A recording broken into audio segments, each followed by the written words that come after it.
Alright, we got another one here at the shop. This one's going to be quick, in and out. Built this 6-liter for my buddy Jesse over here with this 72 Dodge van B100. It's got a little 318 in there, and I think a little torque flight 727, something like that. We're going to yank it out. I got a 4L80 going in here as well. This thing's a blast from the past here for the hippie guys. He's got it all gutted out and cleaned out. It was... I'll show you some pictures of what it was before, but it was pretty rough.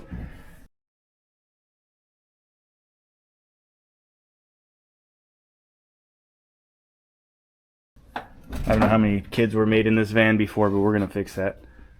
Or maybe have some new ones. But yeah, we'll get this thing torn apart. We're going to get this 318 yanked out real quick. Alright, so we went with this Gen 3 6-liter. Came out of a box truck. We got a 4L80 that came with it also. We're going to try to utilize the factory drum brake for the pinion on those. We'll see if that, well, it's going to fit underneath that doghouse or not. But this is just a standard 6.0 Gen 3. It was running fine when I got it, so I just took it out and refreshed it. Pretty much factory bottom end. Just got all new bearings. Got a nice BTR Truck Norris cam, which is going to make this thing sound amazing. You know, stock coils, stock injectors. We got us a low pro oil pan on there. Hopefully give us some clearance. I don't really know what we're going to get into once we start tearing into it. Got this sheet metal intake, which I usually don't run because they're not really beneficial at the RPMs he's going to be running. But I can't stand that truck intake, so this is the way we're going, just for looks. We're going to get some long tubes on here, so should be more than enough to spin the tires on this thing. We're going to get all this wiring. Everything's going to get redone. Everything's going to be new harness. It's going to have cruise control. Eventually, we're going to put some AC in there. That's further down the line, but we'll start tearing apart this grill, get this engine yanked out. Should only take a few minutes.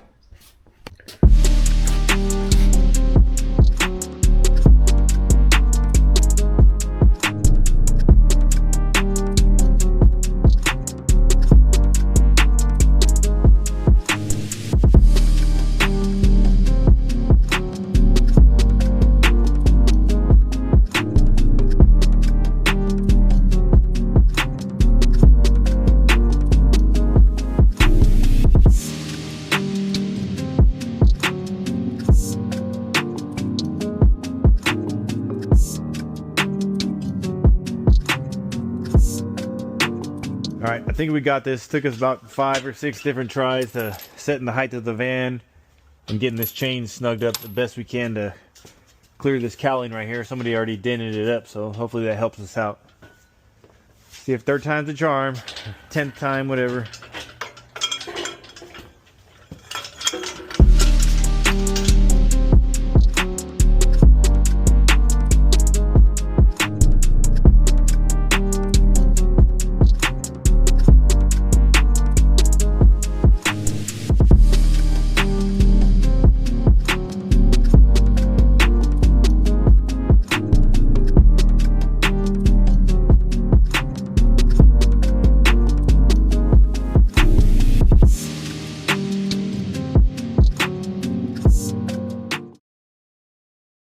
Alright, we did it. We got this sumbitch out. It got a little later than we expected. Mike's beat over there. Look at this fucking thing. Look at the dick on this. We should give you some POV. Yeah, that's unnecessarily long. But it came out. Recommend, do not pull it out with the transmission. Not ideal. So next time, or there won't be a next time, but we are not going to be doing this again. We had to clearance this just a little bit. Really wish we would have just pushed that blazer out and used the lift, because trying to get this van high enough to clear this with the lift arm here, it's not really possible, but we weren't going to move it. So we're calling it a night. I'm going to get this engine bay cleaned up here tomorrow or the day after, and we will continue on. But if anybody wants a good running 318, it's going up for sale. So I've gone through and cleaned about every bit that I can that's not going to be necessary for the old engine. We took out all the wiring, any of the stuff for the ignition. This is the only wire that's left. This one is going to be the original plug. We're going to try to tie into to have the factory gauges working. We will see how that goes. Going to have to make a custom power steering line, but everything is ripped out of here. Went in there and kind of scraped the frame as much as I can to get the dirt and grime off. I'm going to pull it out and pressure wash it, but it's down to bare bones. Pretty basic setup here.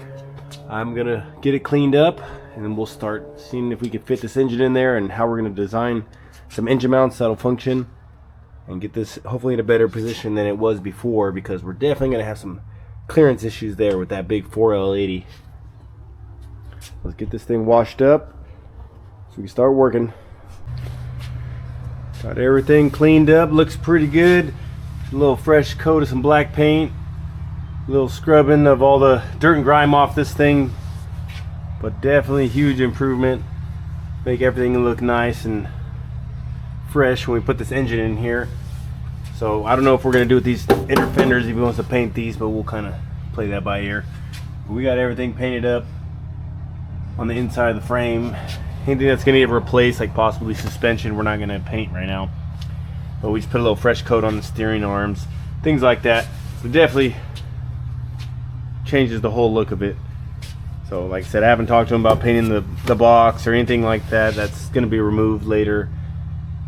But we are ready to put the engine in. So I'm going to get this thing jacked back up on the stands, and we'll start test fitting, see if these mounts I got are going to put it in the correct position or not.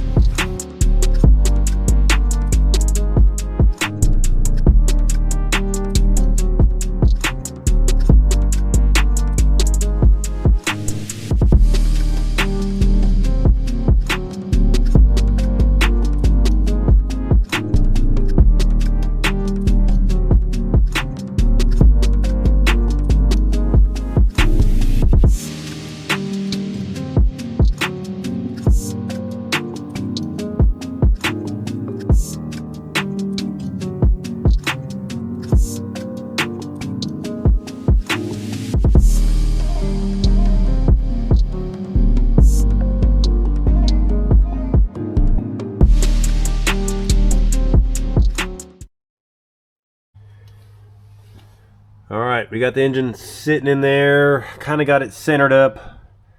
We'll go through and show you everything. Engine's level. Got the plate made in here, so that way it's going to retain the factory mounting location.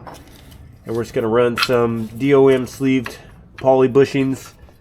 Now I'm going to make a bracket to go from here to here to kind of mount it. They did end up being identical left to right, so we're going to have to make special brackets for each side, just for the fact that the engine is not centered in the actual chassis for a ton of reasons, but we'll get to that later. This is where we're at now. I'm gonna see if I can make some little cardboard cutouts here to try to give me an idea where these mounts are gonna go. So we'll get under here, make sure everything's centered before we start designing the mounts. Alright, so we're underneath here. We got our, you can see our laser right there, kind of giving us a angle of where the drive line is going to be pointed at. So I went ahead and just ran it along the center of the differential here, and I ran it up to a mark. You probably can't see it. There's a mark right here for where the center of the transmission was at on the original mount.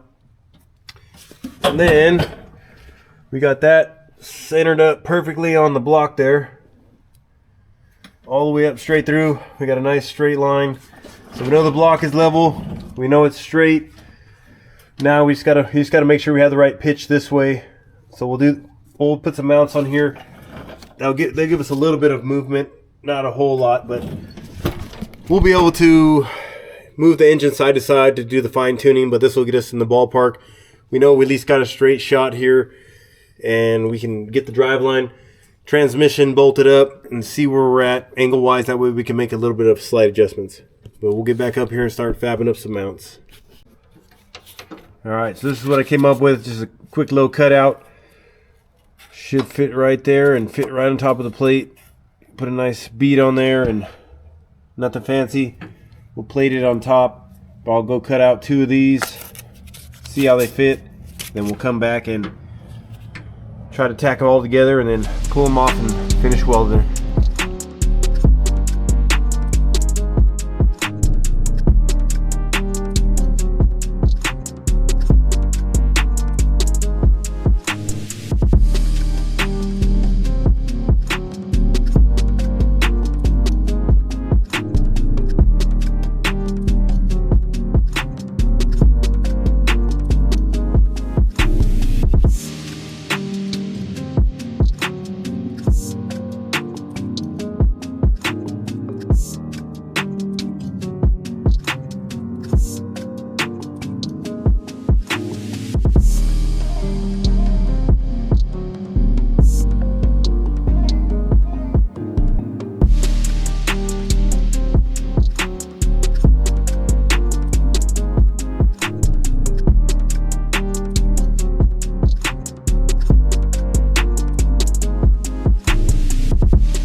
So this is kind of where we have the engine located.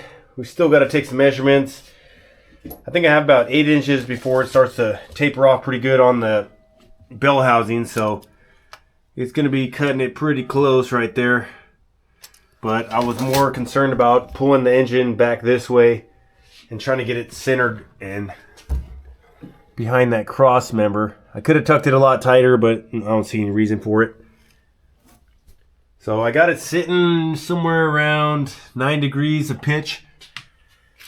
That's just some other calculations. That's not accurate as of right now because I got it somewhat tilted. So I was going off frame measurements, body measurements, everything else. So we're going to try to match the pitch of the rear differential. So we'll go down there and make sure the engine block is centered to the rear end, because that's going to be our biggest measurement, is making sure that we have a straight shot going from here to the rear end. That way the driveline doesn't have any vibrations. But it's definitely going to be tight here on the firewall. I might end up notching that alternator bracket. We'll see what happens. I'm go underneath this thing and we'll do our best to get it centered.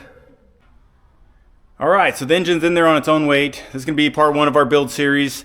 We're going to move on to fabbing up a transmission cross member, getting in the 4L80, moving on to exhaust, wiring, all the other fun stuff. If you guys are interested in it, let me know.